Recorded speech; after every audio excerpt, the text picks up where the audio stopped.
انا برضو عايز اعرف، انا بتساءل هنا، انا واحد من جمهور النادي الاهلي دلوقتي، هو في ايه؟ هنطلع نقول للناس ايه؟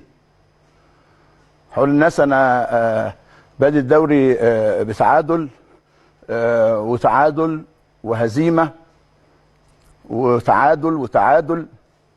طب وبعدين؟ طب واللي جاي من عند الماتش الجاي سيراميكا هنخاف بقى من المباريات دي وهنترعب؟ كلهم فرق محترمه ولها كل التقدير، لكن دلوقتي اللي بيحصل ان الفرق بتطمع فيك، ان الكل طمعان فيك انت، وانت واحد كورنر مرفوع الراجل لوحده بيحطها بدماغه الاولى الشناوي، يعني في ايد الشناوي في المكان اللي هو كان موجود فيه، وترد للراجل تاني ومحدش بيشارك مع الراجل يحطها فوق العارضه ولا جنب العارضه.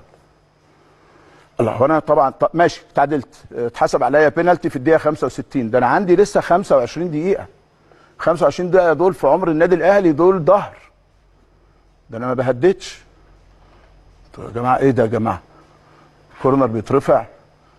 كورنر بيترفع الراجل لوحده يلعبها بدماغه وتجيله تاني، يعني لولا الحمد لله والشكر لله انها في المكان بتاع الشناوي ولا كان يسأل، والشناوي اللي يقوم يكمل.